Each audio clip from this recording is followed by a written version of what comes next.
जय श्री कृष्ण। ओम नमः शिवाय। आप सभी का दिन शुभ और मंगलमय हो। भगवान श्री हरि और भोलेनाथ की कृपा सदा आप सभी पर बनी रहे। आज फाल्गुन मास के कृष्ण पक्ष की चतुर्थी तिथि है। आज सूर्योदय होगा 7:08 पर और सूर्यास्त होगा 6:03 पर। आज ब्रह्म मुहूर्त सुबह 5:23 से लेकर 6:15 तक रहेगा और राहु काल का समय दोपहर 1:57 से लेकर 3:19 तक रहेगा। पहले हम सुनते हैं फाल्गुन मास में सुने जाने वाली कहानी, उसके बाद श्री शिव पुराण महात्म्य सुनेंगे। राजा जंगल से लकड़ी काटकर किसी शहर में बेचने गया। उसे उस दिन और दिनों से अधिक धन मिला। राजा ने चना और गुड़ आदि लाकर बृहस्पतिवार का व्रत किया। उस दिन से उसके सभी कलेश दूर हो गए। परंतु जब अगला गुरुवार का दिन आया तो वह बृहस्पतिवार का व्रत करना भूल गया। इस कारण बृहस्पति भगवान नाराज हो गए।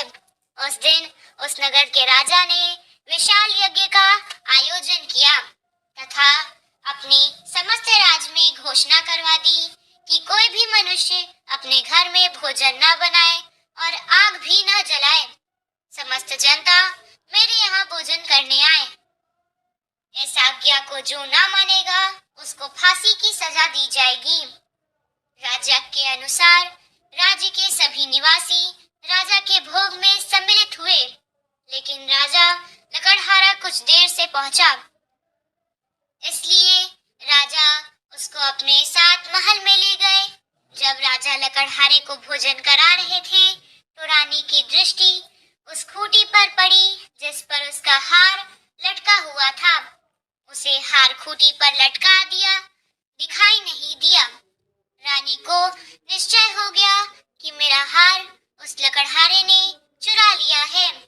उसी समय सैनिक बुलवाकर उसको कैद खाने में डलवा दिया। जब लकड़हारा कारागार में पड़ गया तो वह बहुत दुखी होकर विचार करने लगा कि न जाने कौन से पूर्व जन्म के कर्म से मुझे यह दुख प्राप्त हुआ है, और उसी साधु को याद करने लगा जो जंगल में उसे मिला था।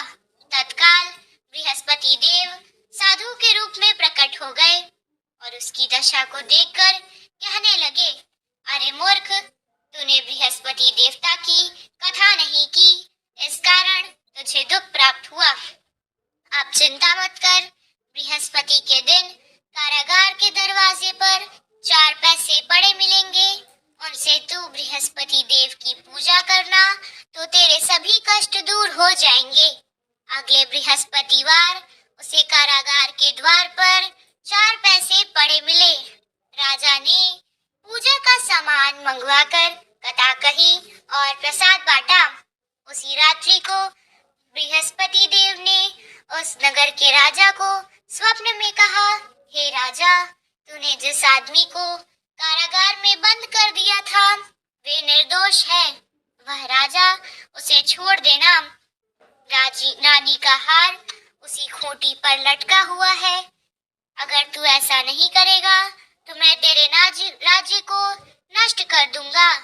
राजा प्रातः काल उठा और खूंटी पर हार टंगा देखकर लकड़हारे को बुलाकर क्षमा मांगी तथा राजा के योग्य सुंदर वस्त्र आभूषण भेंट कर उसे विदा किया। गुरुदेव की आज्ञा अनुसार राजा जब अपने नगर को चल दिया। राजा जब नगर के निकट पहुंचा तो उसे बड़ा ही आश्चर्य हुआ। नगर में पहले से अधिक बाग, तालाब और कुएं तथा बहुत सी धर्मशाला, मंदिर आदि बने हुए हैं। राजा ने पूछा कि यह किसका बाग और धर्मशाला है। तब नगर के सब लोग कहने लगे कि यह सब रानी और दासी द्वारा बनवाए गए हैं। राजा को आश्चर्य हुआ और गुस्सा भी आया। जब रानी ने खबर सुनी कि राजा आ रहे हैं तो उसने अपनी दासी से कहा, हे दासी, देख, हमको कितनी तरह हालत में छोड़ के वह हमारी ऐसी हालत देखकर लौट न जाए, इसलिए तू दरवाजे पर खड़ी हो जा। रानी की आज्ञा अनुसार दासी दरवाजे पर खड़ी हो गई। जब राजा आए तो उन्हें अपने साथ महल में लिवा लाई। तब राजा ने क्रोध करके अपनी तलवार निकाली और पूछने लगा, बताओ यह धन तुम्हें कैसे प्राप्त हुआ? तब रानी ने बताया, हमें धन बृहस्पति देव के व्रत के प्रभाव से प्राप्त हुआ है। राजा ने तब निश्चय किया कि 7 रोज बाद तो सभी बृहस्पति देव का पूजन करेंगे, परंतु मैं रोजाना दिन में 3 बार कथा करूंगा तथा रोज व्रत किया करूंगा। अब हर समय राजा के दुपट्टे में चने की दाल बंधी रहती तथा दिन में 3 बार वह कहता था। एक दिन राजा ने विचार किया कि चलो अपनी बहन के यहाँ आवे। इस तरह का निश्चय कर राजा घोड़े पर सवार होकर अपनी बहन के यहाँ चल पड़ा। रास्ते में उसने देखा कि कुछ आदमी एक मुर्दे को लिए जा रहे थे। उन्हें रोककर राजा कहने लगा, अरे भाइयों, मेरी बृहस्पतिवार की कथा सुन लो। वे बोले, लो हमारा तो आदमी मर गया है, इसको अपनी कथा की पड़ी है। परंतु कुछ आदमी बोले, अच्छा कहो, हम तुम्हारी कथा भी सुनेंगे। राजा ने दाल निकाली और कथा कहना शुरू कर दी। जब कथा आधी हुई तो वह मुर्दा हिलने लगा और जब कथा समाप्त हुई तो राम राम करके वह मनुष्य खड़ा हो गया। राजा आगे बढ़ा, उसे चलते चलते शाम हो गई। आगे मार्ग में उसे किसान खेत में हल चलाता मिला। राजा उससे बोला, अरे भैया, तुम मेरी बृहस्पतिवार की कथा सुन लो। किसान बोला, जब तक मैं तेरी कथा सुनूंगा तब तक 4 हरैया जोत लूंगा। जा अपनी कथा किसी और को सुनाना। राजा आगे चलने लगा। राजा के हटते ही बैल पछाड़ खाकर गिर गए तथा किसान के पेट में बहुत जोर से दर्द होने लगा। उसी समय किसान की माँ रोटी लेकर आई।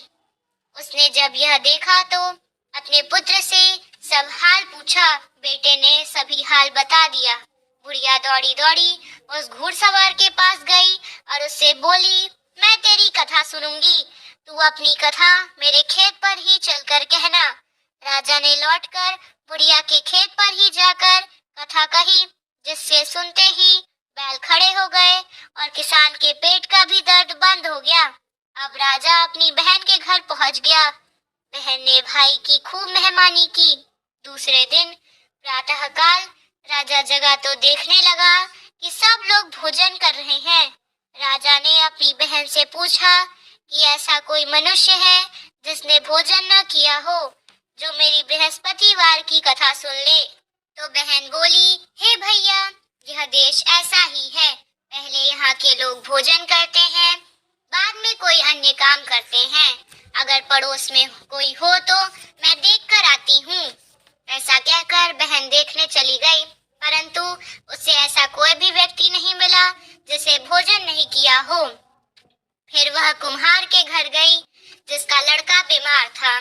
उसे पता चला कि उसके यहाँ 3 दिन से किसी ने भोजन नहीं किया। रानी ने अपनी भाई की कथा सुनने के लिए कुम्हार से कहा तो वह तैयार हो गया। तब राजा ने जाकर बृहस्पतिवार की कथा कही, जिसको सुनकर लड़का ठीक हो गया।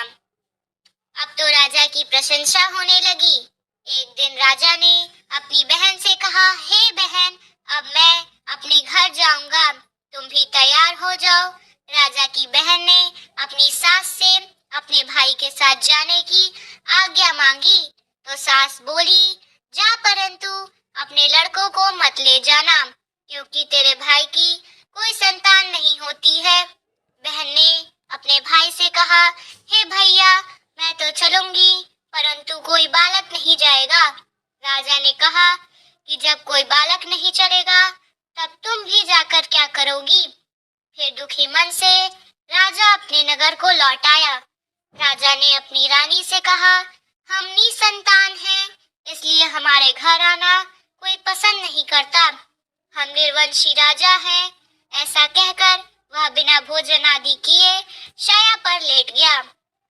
रानी बोली, हे प्रभु, बृहस्पति देव ने हमें सब कुछ दिया है, वे हमें संतान भी अवश्य देंगे।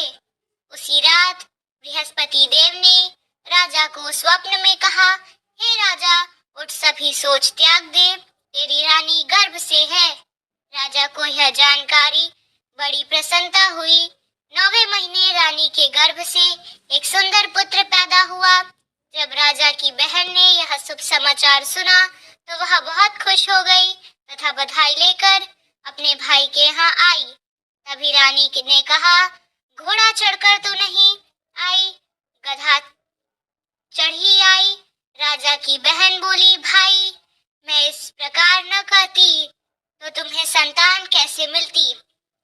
बृहस्पति देव ऐसे ही है, जिसके मन में जो कामनाएं रहती हैं सभी को पूर्ण करते हैं। जो सद्भावना पूर्वक बृहस्पतिवार का व्रत करता है और कथा पढ़ता है अथवा सुनता है और दूसरों को सुनाता है, बृहस्पति देव उसकी सभी मनोकामनाएं पूर्ण करते हैं। बृहस्पति देव उनकी सदैव रक्षा करते हैं। तो संसार में सद्भावना और सच्चे मन से देव का पूजन करते हैं, उनकी सभी मनोकामनाएं उसी प्रकार पूर्ण होती है जैसे राजा और रानी ने बृहस्पति देव की कथा का गुणगान किया। उनकी सभी इच्छाएं बृहस्पति देव ने पूरी की। मनुष्य को हृदय से उनका मनन करते हुए जयकार करनी चाहिए। प्रेम से बोलिए, बृहस्पति देवता की जय। आइए अब सुनते हैं शिव पुराण। शिव पुराण के श्रवण की विधि तथा श्रोताओं के पालन करने योग्य नियमों का वर्णन। शौनक जी कहते हैं, महाप्राज्ञ वैश्य शिष्य सूत जी आपको नमस्कार है। आप धन्य हैं, शिव भक्तों में श्रेष्ठ हैं। आपके महान गुण का वर्णन करने योग्य हैं। अब आप कल्याणमय शिव पुराण के श्रवण की विधि बताइए, जिससे सभी श्रोताओं को संपूर्ण उत्तम फल की प्राप्ति हो सके। सूत जी ने कहा कि मुने शौनक, अब मैं तुम्हें संपूर्ण फल की प्राप्ति के लिए शिव पुराण श्रवण की विधि बता रहा हूँ। पहले इस ज्योतिषी को बुलाकर दान मग्न से संतुष्ट कर दो।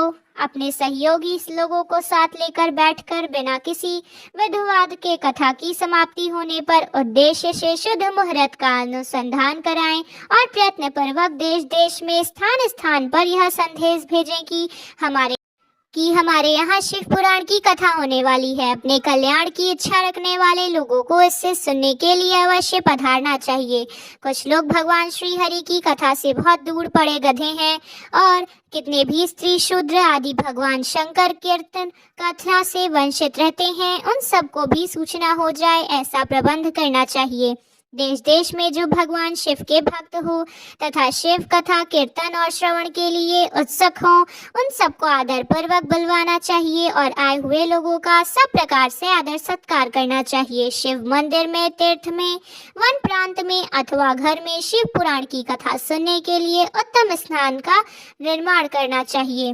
केले के खंभों से सुशोभित एक ऊंचा कथा मंडप तैयार कराएं। उसे सब ओर से फल पुष्प आदि से सुंदर चंदोवा से अलंकृत करके और चारों ओर ध्वजा पताका लगा के तरह तरह के सामानों से सजाकर सुंदर शोभा यत्न करें।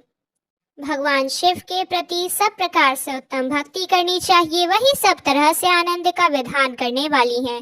परमात्मा भगवान शंकर के लिए दिव्य आसन का निर्माण करना चाहिए तथा कथावाचक के लिए भी एक ऐसा दिव्य आसन ही बनाना चाहिए जो उनके लिए सुखद हो सके। मुने नियम पूर्वक कथा सुनने वाले श्रोताओं के लिए भी यथा योग्य सुंदर स्थानों की व्यवस्था होनी चाहिए। अन्य लोगों के लिए साधारण स्थान ही रखने चाहिए। जिसके मुख से निकली हुई वाणी देहधारियों के लिए कामधेनु के समान अभिष्ट फल देने वाली होती है। उस पूर्णार्थ वेदा विद्वान वक्ता के प्रति तुच्छ बुद्धि कभी नहीं करनी चाहिए। संसार में जन्म तथा गुणों के कारण बहुत से गुरु होते हैं, परंतु उसमें पुराणों का ज्ञाता विद्वान ही परम गुरु माना गया है। पुराण वेता पवित्र दक्ष शांत ईर्ष्या पर विजय पाने वाले साधु और दयालु होने चाहिए। ऐसा प्रवचन कुशल विद्वान स्फुरमयी कथा कहें। सूर्योदय से आरंभ करके 3:30 पहर तक उत्तम बुद्धि वाले विद्वान पूर्वकों को शिव पुराण की कथा संपर्क रहिति से बांचनी चाहिए। मध्यकाल में 2 घड़ी तक व्रत रखनी चाहिए और कथा भी बंद करनी चाहिए, जिससे कथा कीर्तन से अवकाश पाकर लोग मत्र मूत्र का त्याग कर सकें। कथा प्रारंभ के दिन से 1 दिन पहले व्रत ग्रहण करने के लिए व्रत को शौर कर लेना चाहिए। जिस दिनों तक कथा हो रही है उन दिनों प्रत्यय पूर्वक प्रातः काल का सारा नित्य कर्म संक्षेप से ही कर लेना चाहिए। वक्तों के प्रयत्न से और उसकी सहायता के लिए एक दूसरे वैसा ही विद्वान स्थापित करना चाहिए। वह भी सब प्रकार के संशयों से निवृत्त करने में समर्थ और लोगों को समझाने में कुशल हैं। कथा में आने वाले विद्यों की निवृत्ति के लिए गणेश जी का पूजन करें। कथा के स्वामी भगवान शिव तथा विशेषतः शिव पुराण की पुस्तक की भक्ति भाव से पूजा करें।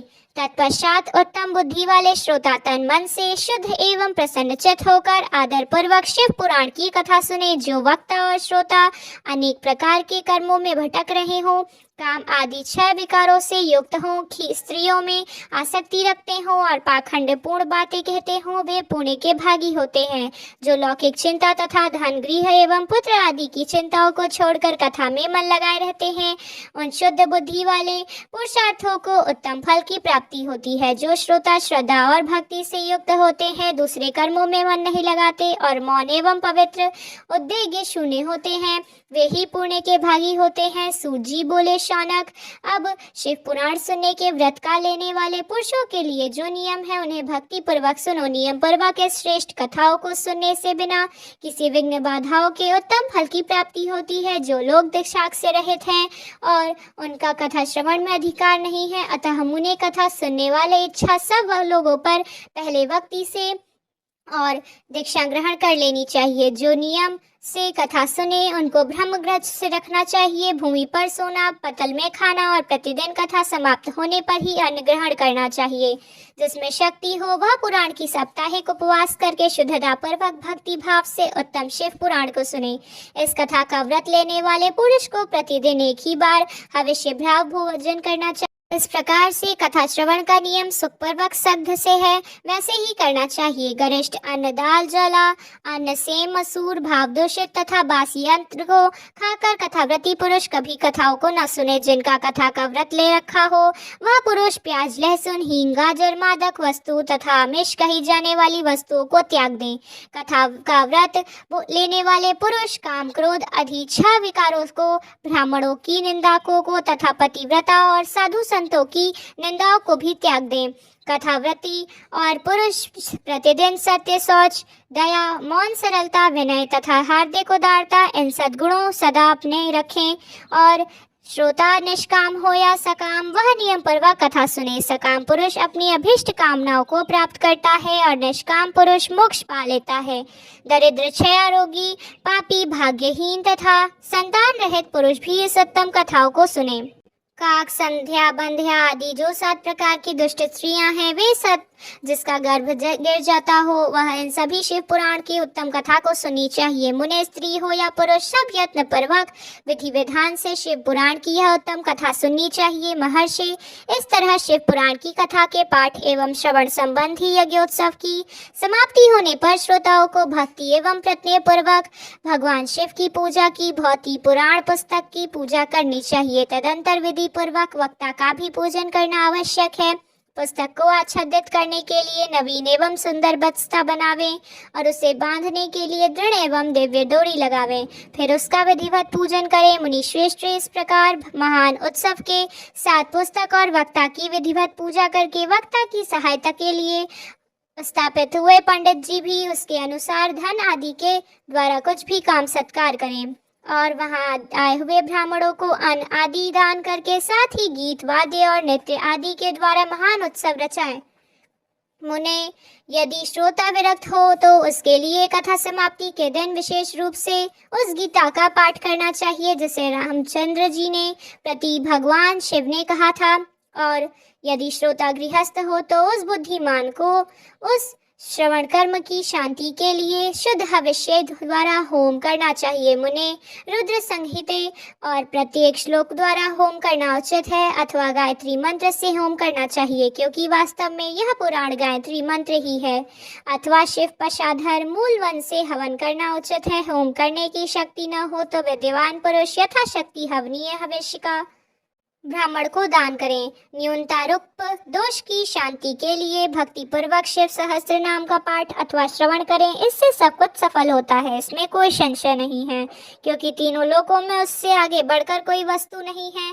कथा श्रवण संबंधी व्रत की पूर्णताति सिद्धि के लिए 11 ब्राह्मणों को मधु मिश्रित खीर भोजन कराएं और उन्हें दक्षिणा दें। मुने यदि शक्ति हो तो 3 तोले सोने का एक सुंदर सिंहासन बनवाएं और उस पर उत्तम अक्षरों में लिखी गई अथवा लिखाई हुई शिव पुराण की पोथी विधि पूर्वक स्थापित करें। तत्पश्चात पुरुष उसकी आह्वान विधि और विविध उपचारों से पूजा करके दक्षिणा चढ़ाए। फिर जितेंद्रिय आचार्य को वस्त्र आभूषण एवं गंध आदि से पूजन करके उसके दक्षिणा सहित वह पुस्तक उन्हें समर्पित करते। उत्तम बुद्धि वाले श्रोता इस प्रकार भगवान शिव के संतोष के लिए पुस्तक का दान करते हैं। शौनक जी, इस पुराण के इस दान के प्रभाव से भगवान शिव का अनुग्रह पाकर पुरुष भव बंधन से मुक्त हो जाता है। इस तरह विधि विधान का पालन करने पर श्री संपन्न शिव पुराण संपूर्ण फल को देने वाला है तथा भोग और मोक्ष का दाता है। मुने शिव पुराण का यह सारा महात्म्य जो संपूर्ण अभिष्ट को देने वाला है मैंने तुम्हें कहा सुनाया है, अब तुम्हें क्या सुनना है। श्रीमान शिव पुराण समस्त पुराणों की फल का तिलक माना गया है। यह भगवान शिव को अत्यंत प्रिय, रमणीय तथा भवरोगों का निवारण करने वाली है। जो सदा भगवान शिव का ध्यान करते हैं, जिनकी वाणी शिव के गुणों की स्तुति करती है और जिनके दोनों कान में कथा सुनती है, उसे उस जीव जगत में उन्हीं का जन्म लेना सफल है। वे निश्चय ही संसार सागर से पार हो जाते हैं। भिन्न भिन्न प्रकार के समस्त गुण जिनके सद्दिदानमय स्वरूपा कभी स्पर्श नहीं करते, जो अपने महिमा से जगत के बाहर और भीतर भाव समान है तथा जो मन के बाहर और भीतर वाणी में मनोवृत्ति रूप में प्रकाशित होते हैं, उन अनंत आघन रूप परम शिव की मैं शरण लेता हूँ। आइए अब सुनते हैं श्री महापुराण विधेश्वर संहिता। प्रयाग में सूत जी से मुनियों का तुरंत पापनाश करने वाले साधन के विषय में प्रश्न। जो आदि और अंत में नित्य मंगलमय है, जिनकी समानता अथवा तुलना नहीं की जा सकी, जो आत्म स्वरूप में प्रकाशित करने वाले देवता हैं, जिनके 5 मुख हैं, जो खेल ही खेल में अनायास जगत गुरु की रचना कर रहे हैं, पालन और संहार की तथा अनुग्रह एवं तिरोभाव रूप 5 प्रलय कर्म करते रहते हैं, उन सर्वश्रेष्ठ अजन्म अमर ईश्वर अंबिकापति भगवान शंकर का मैं मन ही मन चिंतन करता हूँ।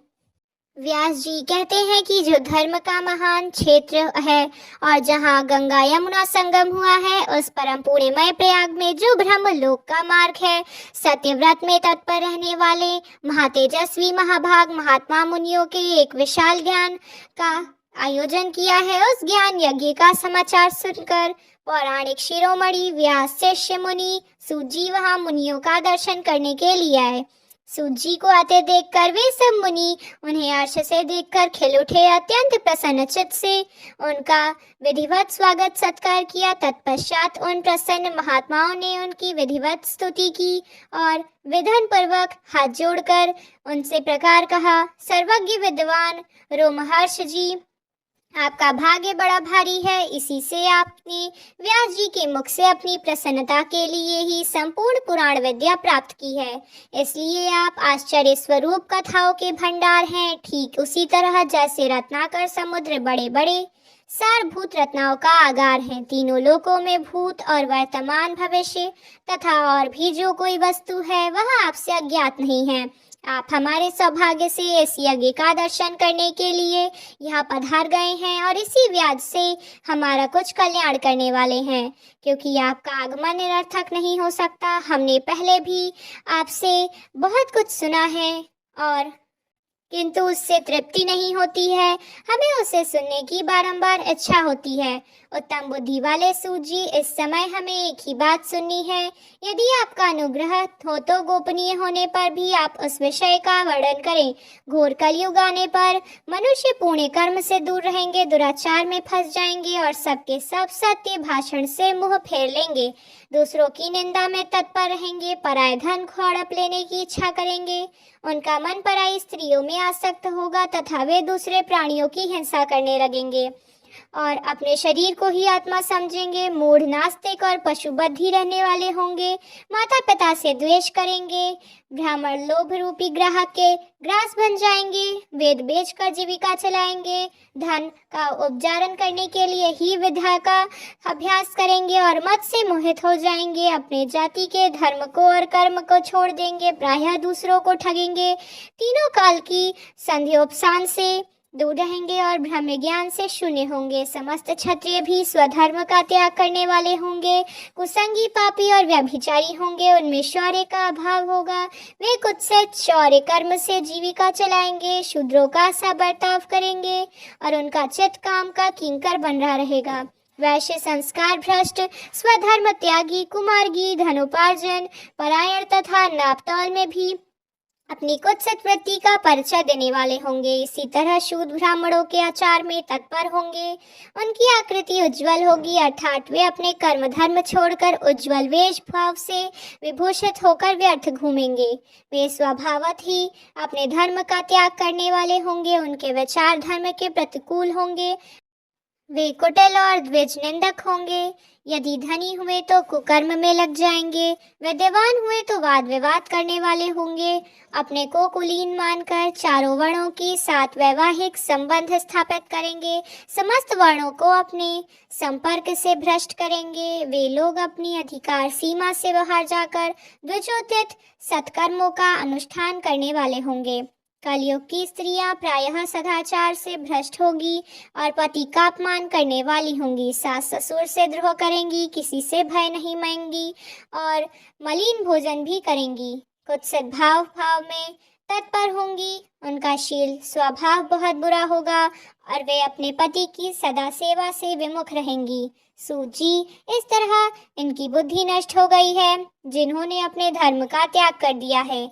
ऐसे लोग इहलोक और परलोक में भी उत्तम गति कैसे प्राप्त कर लेते हैं, इसी चिंता से हमारा मन सदा व्याकुल रहता है। परोपकार के समान दूसरा कोई धर्म नहीं है, अतः जिस छोटे से उपन्यास से इन सब पापों का तत्काल नाश हो जाए, आप उस समय कृपा पूर्वक बताइए, क्योंकि आप समस्त सिद्धांतों के ज्ञाता हैं। व्यास जी कहते हैं कि अनुभव भक्तिमय और मुनियों की यह बात सुनकर सूत जी मन ही मन भगवान शंकर का स्मरण करके उनसे इस प्रकार बोले। आइए अब हम सुनते हैं शिव पुराण का परिचय।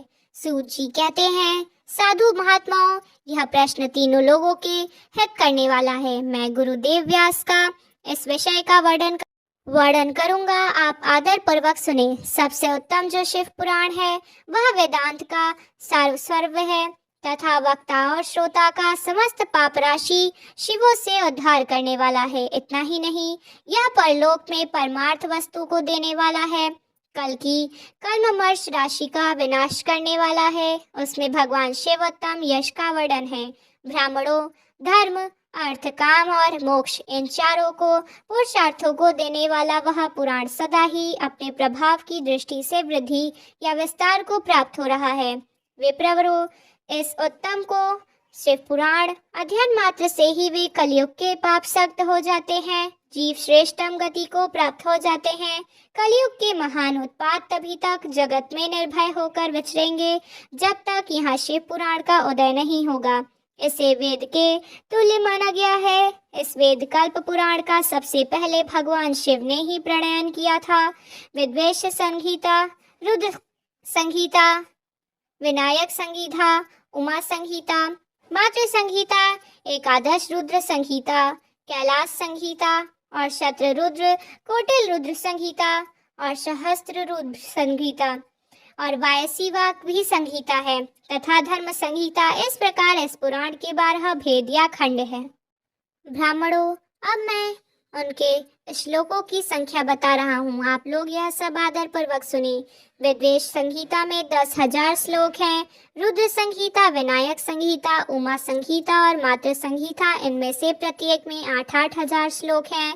ब्राह्मणों, एकादश रुद्र संहिता में 13,000, कैलाश संहिताओं में 6,000, रुद्र संहिताओं में 3,000, कोटि रुद्र संहिताओं में 9,000 और सहस्त्र रुद्र संहिताओं में 11,000, 12वीं संहिताओं में 4,000, तथा धर्म संहिता में 12,000 श्लोक हैं। इस प्रकार मूल शिव पुराण की श्लोक संख्या 1,00,000 है, परंतु व्यास जी ने उसे 24,000 श्लोकों में संक्षिप्त कर दिया है। पुराणों की कर्म संख्या विचार से इस शिव पुराण का स्थान चौथा है। इसमें 7 संहिताएं हैं पूर्व कलाएं में, और भगवान शिव ने लोक में संख्या दृष्टि से 100 करोड़ श्लोकों का एक ही पुराण ग्रंथ में प्रथित किया था। सृष्टि के आदि में और निर्मित हुआ वह पुराण साहित्य अत्यंत विस्तृत था। फिर द्वापर आदि युगों में द्वैपायन आदि महर्षियों ने जब पुराण का 18 भागों में विभाजन कर दिया, उस समय संपूर्ण पुराणों का संक्षिप्त रूप से केवल 4,00,000 श्लोकों का ही रद्द हो गया। उस समय उन्होंने शिव पुराण का 24,000 श्लोकों में प्रतिपादन किया।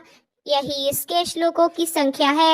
यह वेदोतुल्य पुराण 7 संहिताओं में बांटा गया है। इससे पहले संहिता का नाम विधेश्वर संहिता, दूसरी रुद्र संहिता समझनी चाहिए, तीसरे का नाम शत्रु रुद्र संहिता, चौथी का कोटि रुद्र संहिता, पांचवी का उमा संहिता, छठी का कैलाश संहिता और सातवीं का वायवी संहिता। इस प्रकार ये 7 संहिताएं मानी गई हैं। इन 7 संहिताओं से युक्त दिव्य शिव पुराण वेद के और भक्ति से देवता का कृपा प्रसाद प्राप्त होता है। ठीक उसी तरह जैसे अंगर से बीज निकलते हैं, बीज से अंकुर पैदा होता है, इसलिए तुम सब महर्षि भगवान शंकर का कृपा प्रसाद प्राप्त करने के लिए भूतल पर हो जाओ और वहां सहस्त्रों वर्षों तक चालू रहने के लिए एक विशाल यज्ञ का आयोजन करो। इन यज्ञपति भगवान शिव की ही कृपा से वेदोक्त विद्या के सारभूत साधे साधन का ज्ञान होता है। शिव पद की प्राप्ति ही साध्य है, उनकी सेवा ही साधन है तथा उनके प्रसाद से जो नित्य नैमित्तिक आदि फलों की ओर से निष्प्रिय होते हैं वही साधक है। वेदोक्त कर्म का अनुष्ठान करके उसके महान फलों को भगवान शिव के चरणों में समर्पित कर देना ही परमेश्वर पद की प्राप्ति है। वही सालोक्य आदि के क्रम से प्राप्त होने वाली मुक्ति है। उस भक्ति के साधन के अनेक प्रकार के हैं जिनका साक्षात महेश्वर ने ही प्रतिपादन किया था। उनमें से सारभूत साधनों को संक्षिप्त करके मैं बता रहा हूँ। कान से भगवान के नाम गुण और लीलाओं का श्रवण, वाणी द्वारा उनके कीर्तन तथा मन के द्वारा उनका मनन, इन तीनों को महान साधन कहा गया है। तात्पर्य यह है कि महेश्वर का श्रवण, कीर्तन और मनन करना चाहिए। यह श्रुति का वाक्य हम सबके लिए प्रमाणभूत है।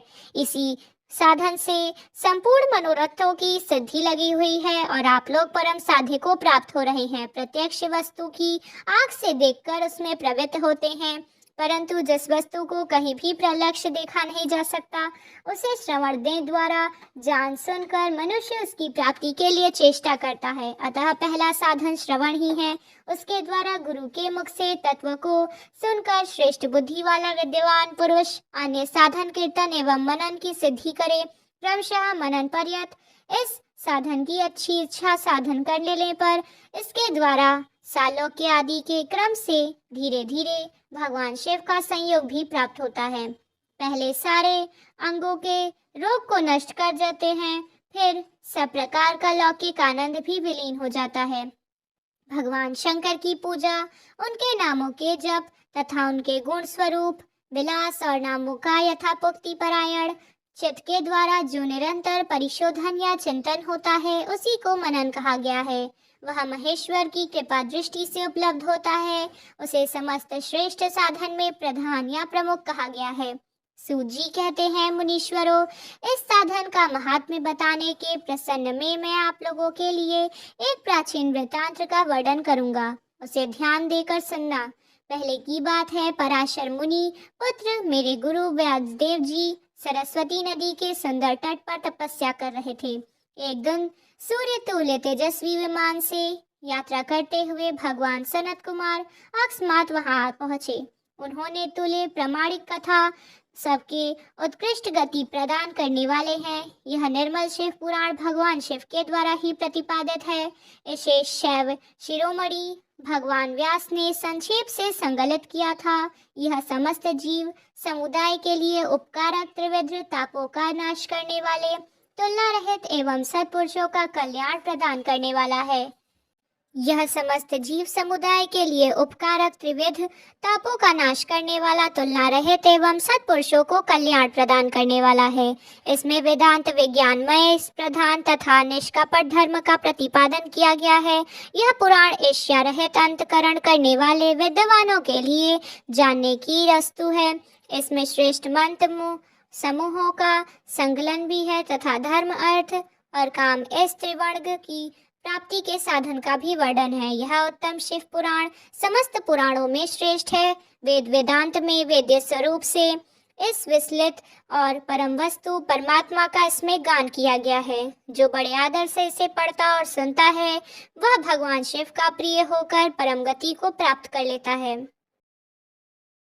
इसी प्रकार से शिव पुराण समाप्त होता है। इसके आगे के वृत्तांत के लिए चैनल से जुड़े रहिएगा। अगर चैनल पर नए हैं तो चैनल को सब्सक्राइब करना मत भूलिएगा।